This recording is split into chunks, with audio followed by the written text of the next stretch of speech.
বন্ধুরা, এই মুহূর্তে আলোচনা করব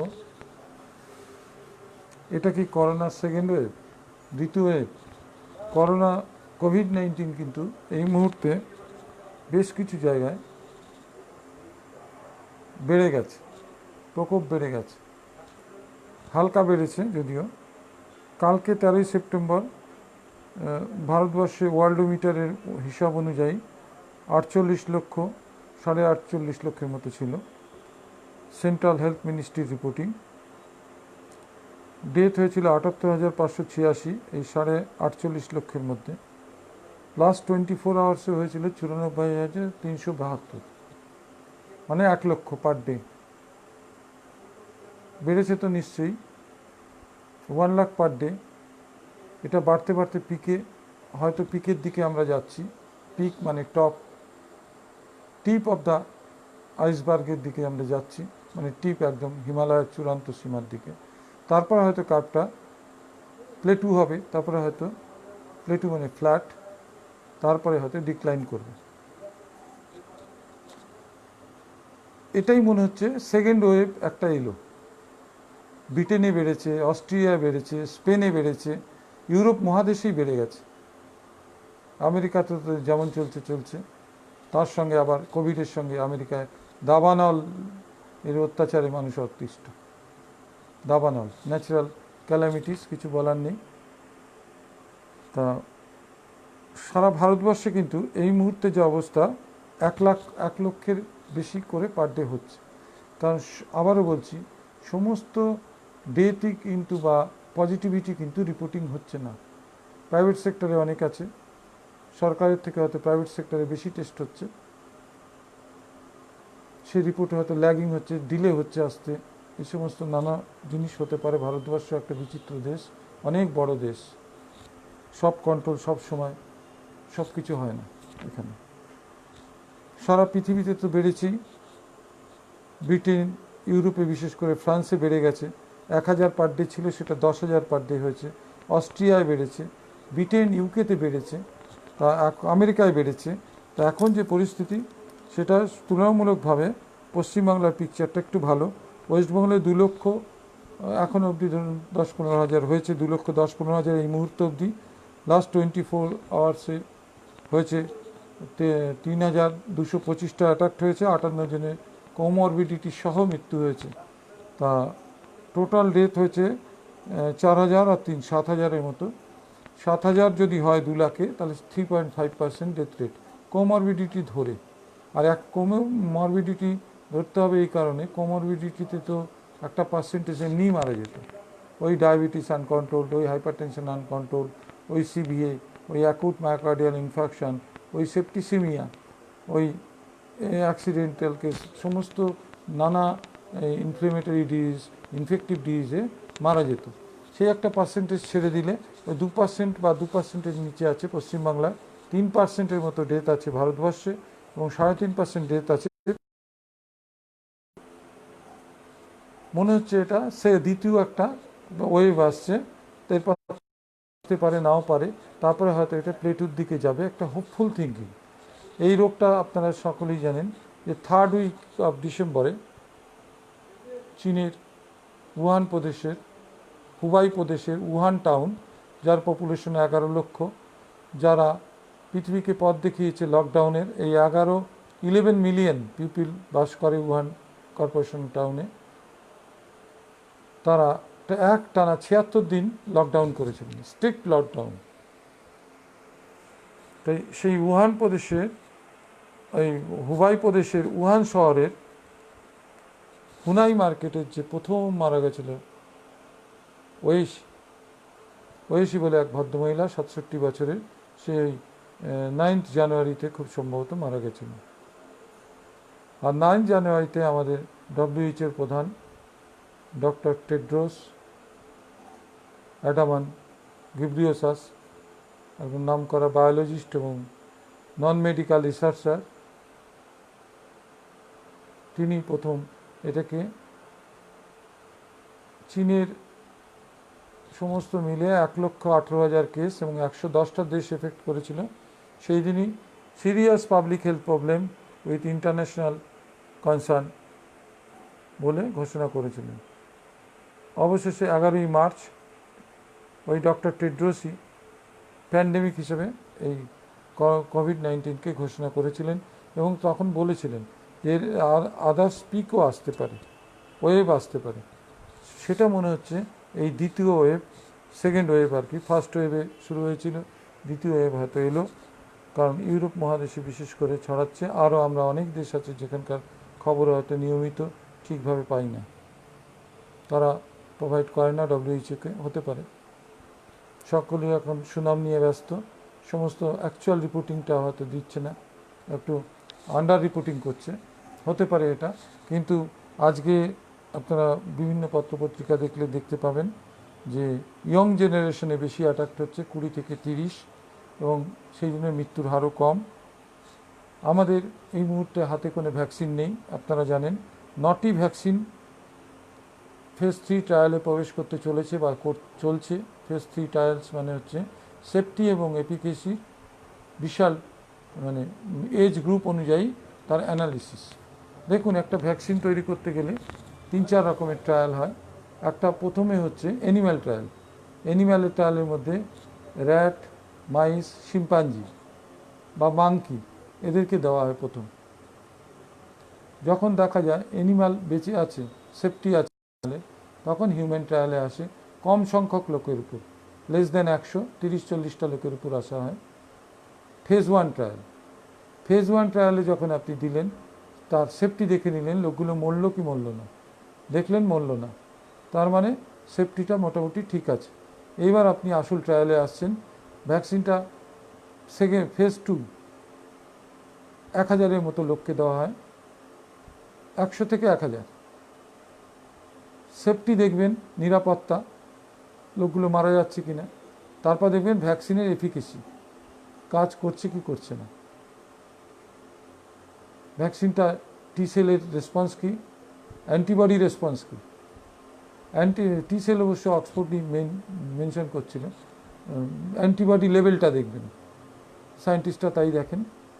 তারপরে সেটা পাস হয়ে গেলে সেফটি এফিকেসি নিয়ে আরও ডিটেল ট্রায়াল হয়, কয়েক হাজার লোকের উপর, কয়েক রকম রেশিয়াল লোকের উপর।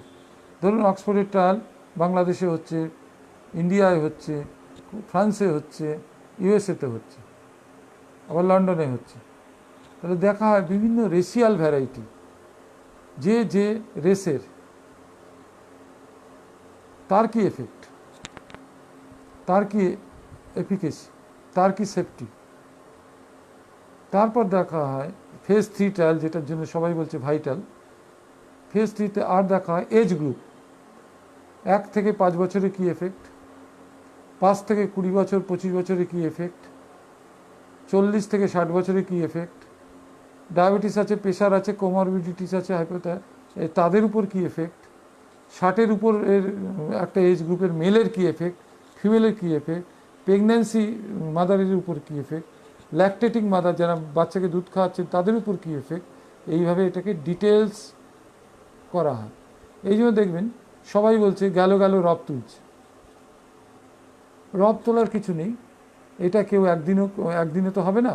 2 বছরের ট্রায়ালটাকে কমিয়ে টমিয়ে ফাস্ট ট্র্যাক কোর্ট, যেমন কোর্টের বিচার ব্যবস্থাকে আরও স্পিডি করার জন্য, স্পিড আপ, গিয়ার্ড আপ করার জন্য ফাস্ট ট্র্যাক কোর্ট বলে কোর্ট খুলেছে, কোর্টে টেবিল খুলেছে, ফাস্ট ট্র্যাক কোর্ট। সেরকম need, necessity is the mother of invention. প্রয়োজন আছে এই মুহূর্তে। এখন যে স্টেপ জাম্পিংও করতে পারেন একথা লেখা আছে।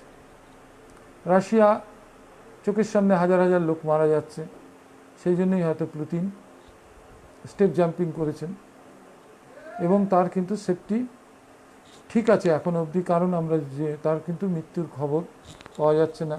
বা সেনাপ্রধান বা 20 জন প্রথম শ্রেণীর অফিসার নিয়েছিলেন, তার মেয়ে সহ, তাদের কিন্তু কোনো অ্যাডভার্স এফেক্ট বা সেফটি প্রোফাইলে গণ্ডগোল এটা কিন্তু শোনা যাচ্ছে না। লিক হতোই, যতই চেপে রাখুক, কমিউনিস্ট কান্ট্রি চেপে রাখাই ওদের কাজ, কিন্তু আমরা জানতে পারতাম। লিক হতোই, রাশিয়া করলে ইউকে বলতো, ইউকে করলে চায়না বলে দিত। আবার চায়না যে কীর্তি হচ্ছে সেটা আবার আমেরিকা বলে দেবে, রাশিয়া বলে দেবে, ইংল্যান্ড বলে দেবে, জাপান বলে দেবে। অতএব আমরা এই সেফটি প্রোফাইল ফেজ 3 ট্রায়াল, এই ফেজ 3 ট্রায়ালটাকে একটু টাইম নিয়ে করা হচ্ছে, যাতে এটাকে সেফগার্ড হিসাবে এই ওষুধ, এই ভ্যাকসিনটা আসে। কিন্তু এই মুহূর্তে আমাদের কাছে কিন্তু কিছুই নেই, আমাদের হাতে কিচ্ছু নেই। আছে শুধু একটা vaccine, that is education, safety education. আমরা জানি if accident is a disease, safety education is a vaccine. তাহলে আমাদের ভ্যাকসিন কি আছে করোনার এগেনস্টে? একমাত্র ভ্যাকসিন আছে এডুকেশন, অ্যাওয়ারনেস। সেই জন্যই আমি যে কথাটা এখন বলবো, যে আমাদের দেশীয় দুটো ভ্যাকসিন কিন্তু ট্রায়ালে যাচ্ছে। ভারত বায়োটেক, ওদের অ্যানিম্যাল ট্রায়াল হয়ে গেছে, ট্রায়াল ফেজ 1 হয়ে গেছে, ফেজ 2 হয়ে গেছে, ফেজ 3তে ওরা যাবে। ভারত বায়োটেক, দুটো আমাদের দেশীয় ভ্যাকসিন আছে, হয়ে যাওয়াই ভালো। আর সারা পৃথিবীতে 9টা ভ্যাকসিন ফেজ 3 ট্রায়ালে চলছে। এই ফেজ 3 ট্রায়ালে সাকসেস হলেই কিন্তু লাইসেন্সিংয়ের জন্য ওরা অ্যাপ্লাই করবে, তারপরে ট্রেডিং হবে, ব্যবসা হবে। সেই জন্য কম্পিটিশন, কে আগে মার্কেটটা ধরবে। উদ্দেশ্য কিন্তু একটাই, কে আগে মার্কেটটা ধরবে। কয়েক বিলিয়ন ডলারের মার্কেট, কয়েক লক্ষ বিলিয়ন ডলারের মার্কেট। সেই জন্যই এই লড়াই, কে আগে বের করতে পারবে। যা হোক, মানুষের সেফটি, এফিকেসি ভ্যাকসিনের, এগুলো তো দেখতে হবে। একটু টাইম হয়তো লাগবে, হয়তো 21-এ চলে আসবে শিওর। 21-এর প্রথম দিকেই, ফার্স্ট কোয়ার্টারেই চলে আসবে, মার্চের মধ্যে। সেই ভরসায় রইলাম। এবার আমাদের হাতে যে ভ্যাকসিনটা রয়েছে, দ্যাট ইজ সেফটি এডুকেশন। কী করবো আমরা? 3C, ক্লোজ কন্ট্যাক্টে আমরা যাব না, একটা সি। দুটো হচ্ছে কনজেস্টেড আর ক্রাউডেড প্লেসকে আমরা অ্যাভয়েড করব। যে কোনো সোশ্যাল ক্রাউডেড প্লেসে কন্ট্যাক্টে আমরা যাব না, কারো ক্লোজ কন্ট্যাক্টে তো যাবই না। এবং এই 3টে সি আমরা মেনটেন করব। 2 মিটার বা 6 ফিট বা 2 গজ দূরত্ব আমরা মেনটেন করব। ফিজিক্যাল ডিস্টেন্সিং, সোশ্যাল ডিস্টেন্সিং, আর SMS পদ্ধতি মেনে চলবো। WHO-এর কথা এটা, SMS, S for social distancing. আমরা একটু ক্যাটাগরিক্যালি বললে হয় physical distancing, body to body distance. Social distancing আমরা চাইবো না, সোশ্যাল কানেকশন চাইবো, সোশ্যাল নেটওয়ার্কিং চাইবো। তাহলে মেন্টাল হেলথ ভালো থাকবে। এম ফর মাস্ক, মাস্ক একটা সুতির হোক, ফেব্রিকের হোক, বা N95 হোক, বা FFP1 হোক, FFP2 হোক, FFP3 হোক, বা KN95 চায়নার তৈরি মাস্কই হোক, আমরা একটা মাস্ক লাগাবো, বা সার্জিক্যাল মাস্কই হোক। সকলের জন্য N95 মাস্কের দরকার নেই, বা সার্জিক্যাল মাস্ক দরকার নেই। জেনারেল পপুলেশন যারা ফিজিক্যাল ডিস্টেন্সিং এই 2 গজ বা 2 মিটার বা 6 ফুট ডিস্টেন্স মেনটেন করবে, তাদের ক্ষেত্রে ক্লথ মাস্ক 3 লেয়ারেরই যথেষ্ট, মোর দ্যান এনাফ। যারা প্রসিডিওর করব, হসপিটালে কোল্ড ওয়ার্ডে রাউন্ড দেবো, অপারেশন করব, তাদের ক্ষেত্রে সার্জিক্যাল মাস্কই যথেষ্ট। 4 থেকে 6 ঘন্টায় অ্যাকশন, তারপর ওটাকে ডিসকার্ড করাই শ্রেয়। একটা সার্জিক্যাল মাস্ক দিয়ে আমি দেখছি অনেকে কেচে পরে ঘুরছেন, তার কিন্তু কোনো এফিকেসি থাকছে না। এবার দেখুন, আর মাস্ক হলো, এবার হচ্ছে স্যানিটাইজার। স্যানিটাইজার আপনারা জানেন, আইসোপ্রোপাইল অ্যালকোহল 70%, 65 থেকে 95%-এর মধ্যে। Ethyl alcohol the best alcohol of choice. তার সেটা না পেলে আইসোপ্রোপাইল অ্যালকোহল, বা এই দুটো দিয়ে আমরা হ্যান্ড স্যানিটাইজ করব। ঘন্টাতে একবার যখন বাইরে থাকবো এটা আমাদের করতে হবে, বা যখন ঘরে থাকবো তখন আমরা সোপ ওয়াটার ওয়াশিং করব, ক্লিনিং করব। আর কি করব? আর আমাদের কিছু করার দরকার নেই এই মুহূর্তে। এই মুহূর্তে আমরা অ্যালার্ট থাকবো, অ্যানসিয়াস হব না, অ্যালার্ট থাকবো। অ্যাংজাইটি, টেনশন, স্ট্রেস, ইমোশন, এই ফ্যাক্টরগুলো কিন্তু অ্যাডভার্স এফেক্ট করবে ইমিউনিটির উপর। আর আমরা প্রোটেক্টিভ ফ্রুটস, ভেজিটেবলস, তার সঙ্গে যেগুলো ministry of AYUSH, government of India বলছে, turmeric milk, turmeric tea, green tea, ভেষজ টি। আয়ুর্বেদ ডাক্তাররা বলছেন কাত খেতে, এই গোলমরিচ, এলাচ, মধু এসব দিয়ে এগুলো আমরা খাবো। আদা, সিনারামন মানে দারচিনি, গোলমরিচের গুঁড়ো দিয়ে চা খাবো 4 বার করে গার্গেল করবো, প্রোফাইল্যাকটিক। বাড়ির বাইরে থেকে এলে সাবান দিয়ে, জামা কাপড় ছেড়ে সাবান দিয়ে স্নান করে ঘরে ঢুকবো। এই সমস্তগুলো আমাদের মেনে চলতে হবে। স্বাস্থ্যবিধি, সামগ্রিক স্বাস্থ্যবিধি। পুষ্টিকর লঘুপাচ্য খাদ্য খাবো এবং নিয়মিত 30 থেকে 45 মিনিট আমরা ব্যায়াম করব। এগুলো করলে আমাদের কোভিড হট করে হবে না। তার প্রমাণ কিন্তু আমরা নিজেরাই আছি।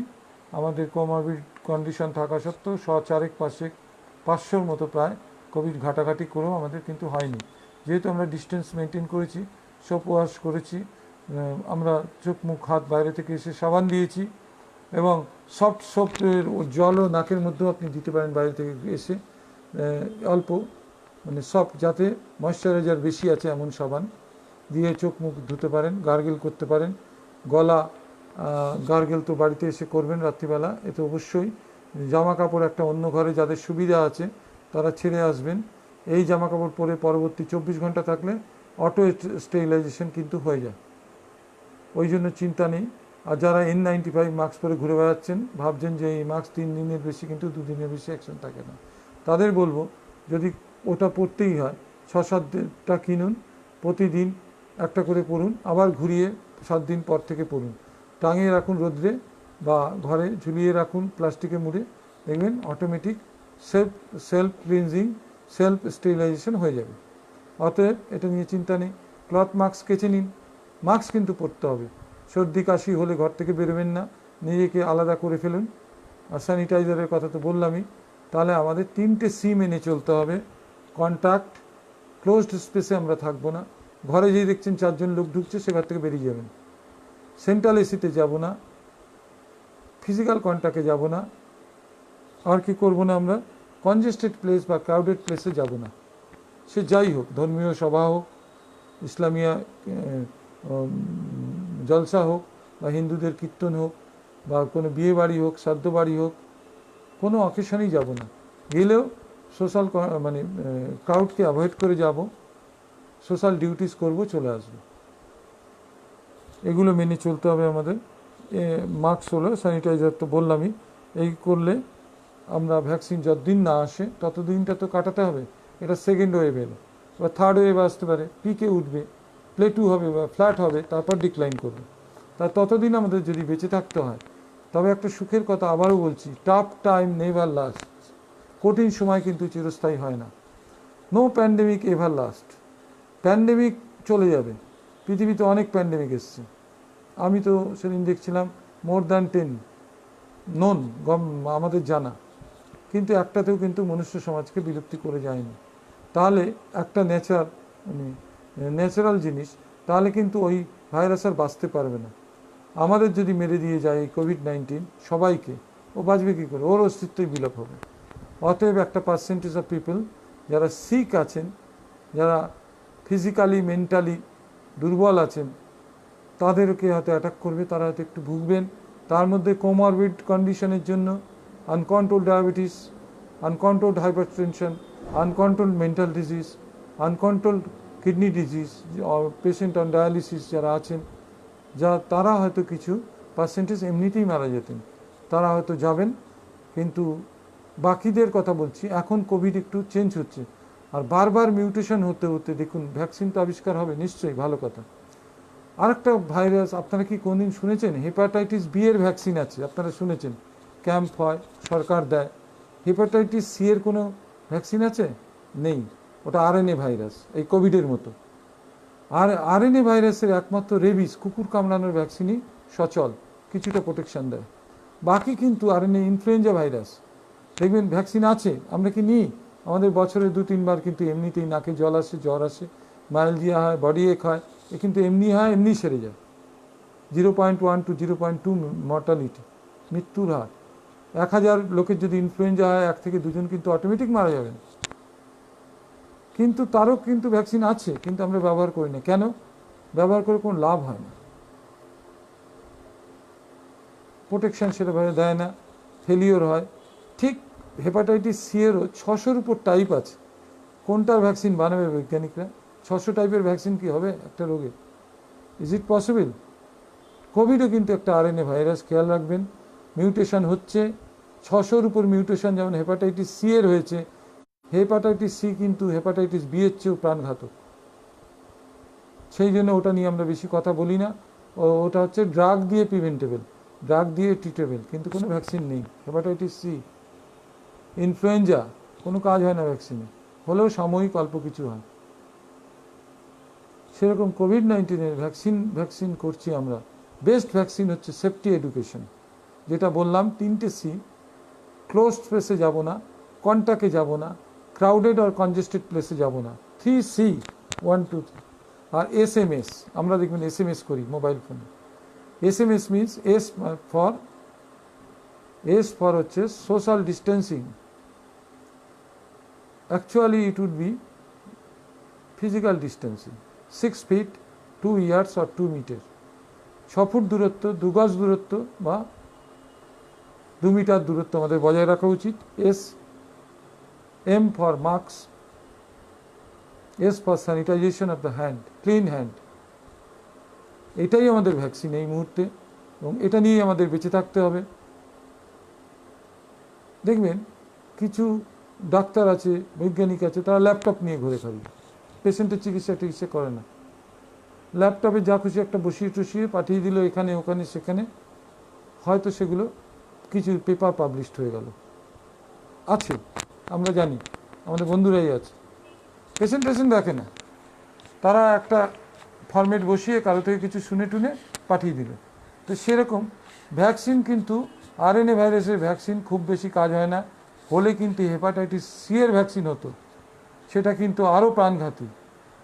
হেপাটাইটিস সি পেশেন্ট যারা আছে, তারা যদি কেউ শোনেন আমার কথাটা বুঝতে পারবেন, ওই দামি দামি ওষুধ দিয়ে প্রিভেন্ট করে রাখতে হবে। ইনফ্লুয়েঞ্জারও কিন্তু ভ্যাকসিন আছে অ্যাভেলেবেল, মার্কেটে খোঁজ করুন পেয়ে যাবেন। কিন্তু ইনফ্লুয়েঞ্জা ভ্যাকসিনের থেকে পয়সা খরচ করে যে প্রোটেকশান, তার থেকে আমরা 3 দিন ভুগে অটোমেটিক ইমিউনিটি অর্জন করা অনেক ভালো। সেই জন্যই আমরা ভ্যাকসিনের অপেক্ষায় নিশ্চয়ই থাকবো, যদি বেটার কিছু হয়, যদি প্রোটেকশান দেয়। কিন্তু ভাইরাস কিন্তু মিউটেশন, বড় বড় মিউটেশন করলে কিন্তু আর কাজ হবে না, হেপাটাইটিস সি এর মতো হবে। সেই জন্য আসল কথা কিছু ডিসকাশন হলো আজকে কোভিড-19 সেকেন্ড পিক, এটাই হবে আমার ইউটিউব চ্যানেলের হেডিং। এই বলে শেষ করছি। আবার পরবর্তী ভিডিওতে পরবর্তী দিনে দেখা হবে।